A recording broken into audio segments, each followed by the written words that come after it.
Allen Treadwell's in southeast Texas's Kennedy County, with many times more deer than people on Winchester Whitetail Revolution. Every time Danny would hit those horns together, it seemed like another deer would come in. And I couldn't see it at first, but 2 bucks ended up coming in. He turns and comes right dead at us on a string. And you could tell he was a fighter. We just about got ran over. He took off running, and I thought the game was gonna be over. It was like I've never experienced in my life.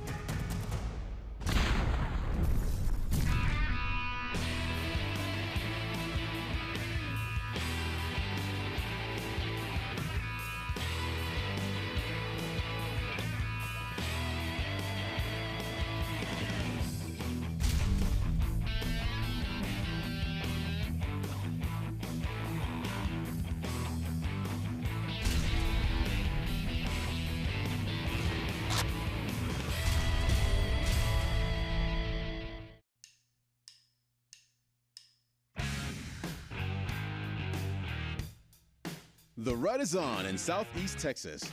And for Allen Treadwell, the place to be is rural Kennedy County, with more square miles than people, and to be hunting with friend Danny Duff of D&D Outfitters, who knows how to bring in the big ones. The ranch that we're gonna be hunting is about 22,000 acres. Half of it is open country, and half of it is complete black oak mott's. So when we get into the oak mott's, we are gonna be doing a lot of rattling, a lot of sneaking around, a lot of driving, and we're looking for mature bucks. Cull out the ones that we want to take out of the herd so these big bucks can get older and older and bigger, so that when people come down here, they can take a great trophy home. This is a hunt that I look forward to every year, coming down here to South Texas to hunt with one of my good friends, Danny Duff. He's hooked me up on South Texas on some great ranches. If he comes back to the left, gets in that opening, and give a perfect shot, I want you to take him, okay?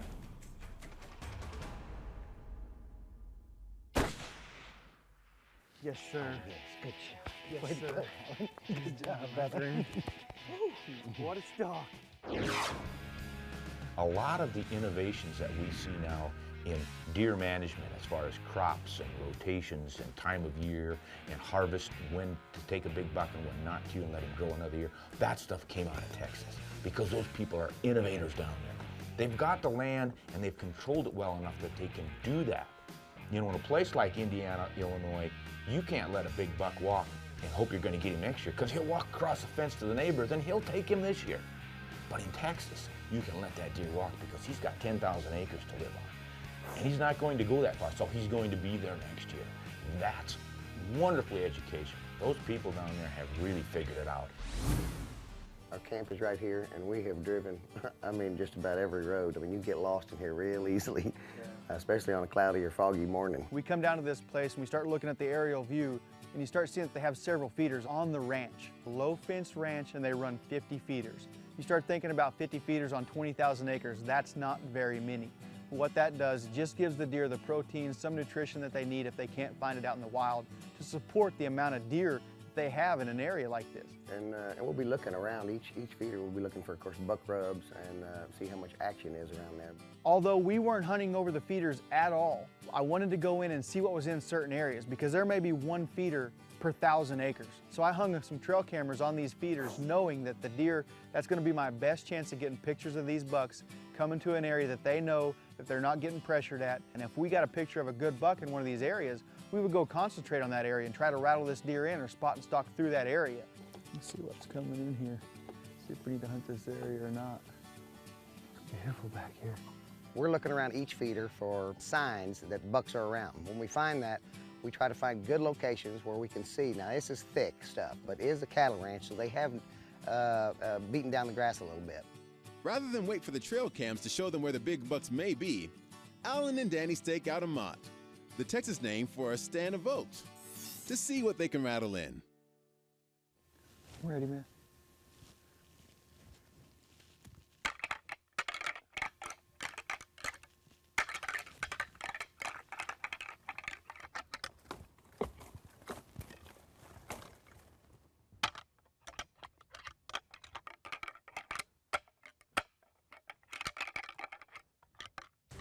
Danny, right here, right here. Here it comes.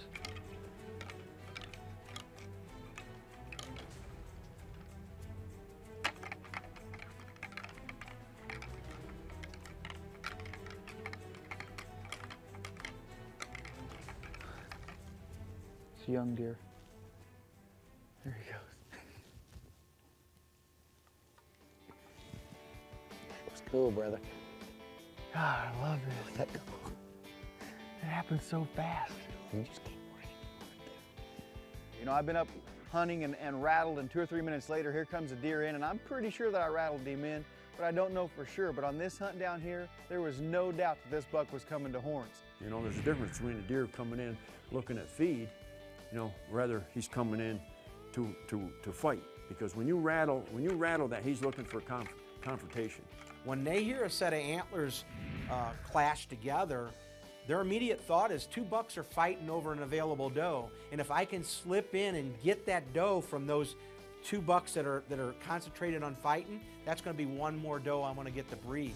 So you got to put yourself in the mindset of a big whitetail, and that is little grunt, little rattle, it could work. Let's go hit another one, man.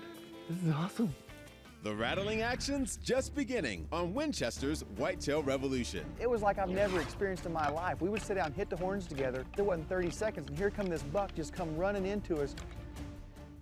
Winchester's Whitetail Revolution is brought to you by Winchester Ammunition, the American legend. Cold Blue, perfecting the science of hunting. Winchester Repeating Arms, the guns that work.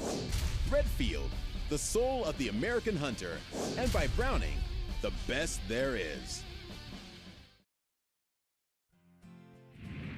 In southeast Texas's Kennedy County, Allen Treadwell's finding unequaled rattling excitement with friend Danny Duff on Winchester's Whitetail Revolution. My relationship with Allen started about 6 years ago. He came down on a quail hunt, and we hit it off. And I've got 8 brothers and sisters, and I've had 2 of them pass away. My oldest brothers have passed away, and I don't have any brothers or sisters that hunt. I just really hit it off with him. He's like a brother to me. I enjoy him so much. He's so much fun to be around. I can't explain how we talk about this all year round, about this hunt in South Texas. Oh my gosh, that's a wide boy. He's not orange. It's not the one we see right across the road. No, that's every points I can't see. Damn. He went right over there to where I seen them other deer moving. This is one of the more thicker places that I've ever hunted in South Texas. This year has been an exceptionally wet year early in the spring and in the early summer months. Unfortunately, it turned off really, really dry, and they've had no rain since August, so all this cover that they have is just crunchy, brittle, and every time you take a step, you're making a lot of noise.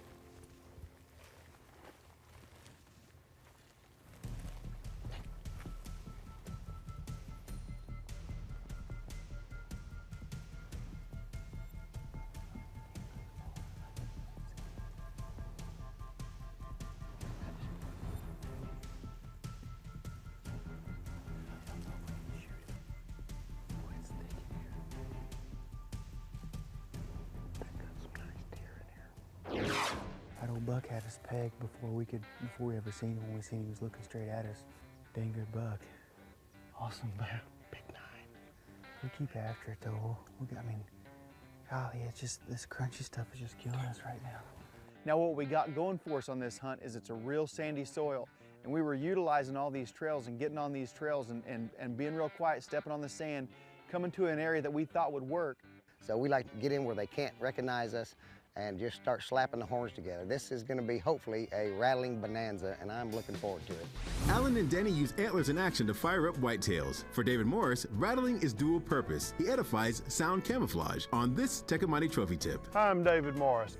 I absolutely love hunting from the ground for deer, stalking, and becoming one with the woods. That's what you have to do if you're gonna ease up on a big whitetail. So one of the things that I do when this happens, when you break a stick or you make an unusual noise, you have just alerted everything that's within hearing distance. One of the things I do, I'll pull out my grunt call and I'll hit my grunt call. If I'm hunting in an area where there are cattle, I'll moo or low like a cow. It's called sound camouflage. Put that in your arsenal, it will make a difference, and I guarantee you it does work. To continue this and other conversations with David, go to tecumseh.com.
I mean, it was like I've never experienced in my life. We would sit down and hit the horns together. A lot of times it wasn't 30 seconds, and here come this buck just come running into us. Unfortunately, a lot of the deer that we were rattling in were the 2.5, 3.5-year-old age class deer that we weren't after on this hunt. But we knew if we stuck with it, eventually we were going to be able to find a mature buck, and he was going to come to those horns and check it out. And let me tell you something. I started rattling those horns, and 2 bucks ended up coming in.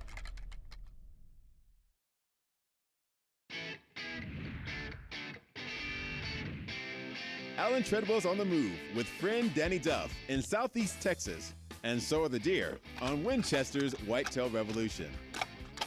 Well, the secret of rattling and grunting, and in deer calling in general, is catching the buck in the right mood.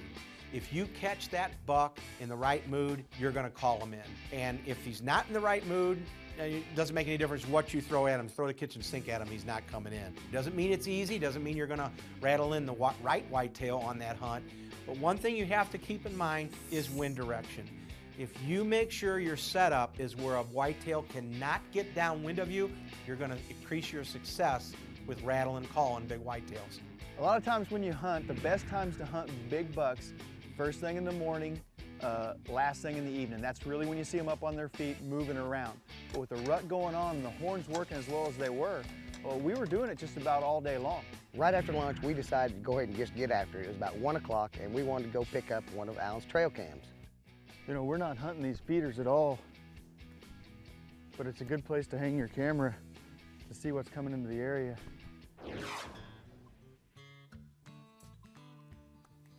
10:40. I don't know what time we put it in there, but it was 10:40 before the first deer was back. Oh, can't tell a whole lot. I missed this part of his beam, but he's a big old nice 10-point.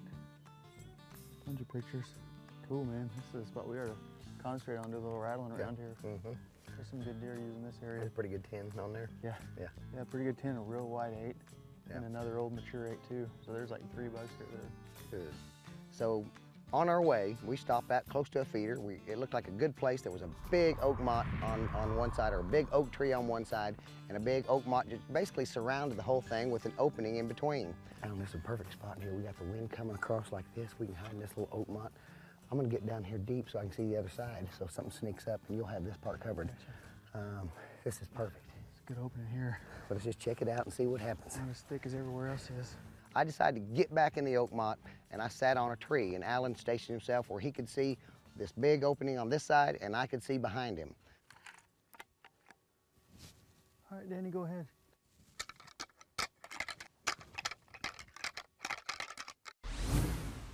When you're on a hunt, there's nothing more important than a good pair of binoculars. That's how come I reach for Redfield Rebels. With twist-up eye cups, I can use these binoculars whether I'm wearing sunglasses or not. And a heavy-duty focus knob allows me to fine-tune adjust on that big old buck without fumbling around. A durable armor coating at a price point you can afford? Go to redfield.com to check out their full line of optics.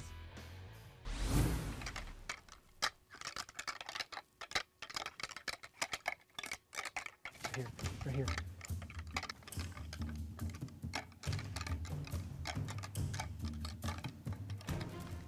It was just no time flat. This 8-point came running up, and I believe it ran up about 10 yards from him and cut out.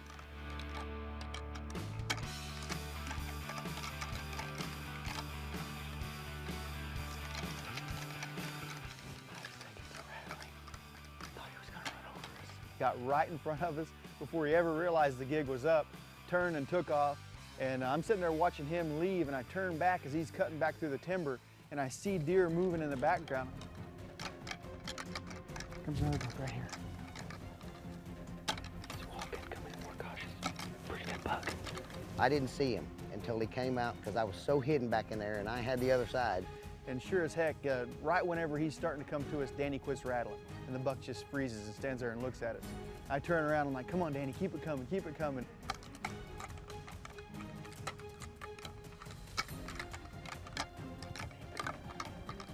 And this older buck came in, and you could tell he was a fighter.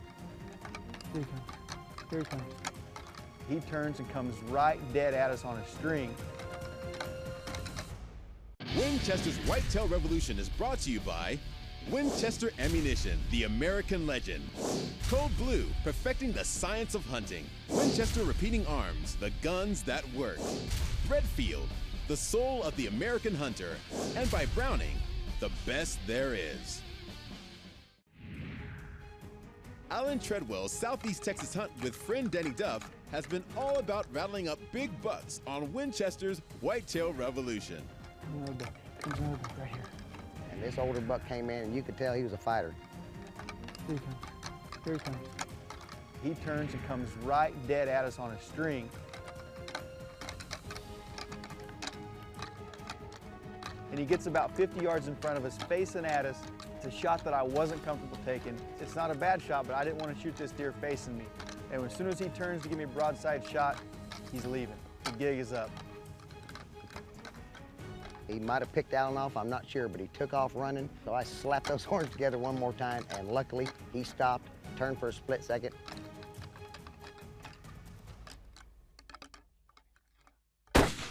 He's down, baby. Yes! Allen touched off that Winchester and laid him out. And let me tell you something, there was some hooting and hollering going on after that. That's what I'm talking about right there. Yes, yes. I couldn't believe how excited Danny was. Danny was 10 times, I think, more excited than I was for this deer to go down. And he was hooping and hollering, and being with somebody like that is just awesome. He's right there, buddy. We just about got ran over. Yes. Holy cow. Oh, way to go. This is my new favorite way to hunt right here. Oh, man. I love rattling deer That in was South so Texas. good. In the middle of the daytime. When he turned around and said, I knew something was going on.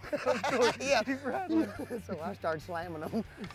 He turned, I seen him cutting through there, and I could see it was a pretty good rack buck. And when you hit him back together again, he couldn't tell, but he turned and broke loose and come right to us, and he stopped right here facing me. And I didn't want to shoot him facing me.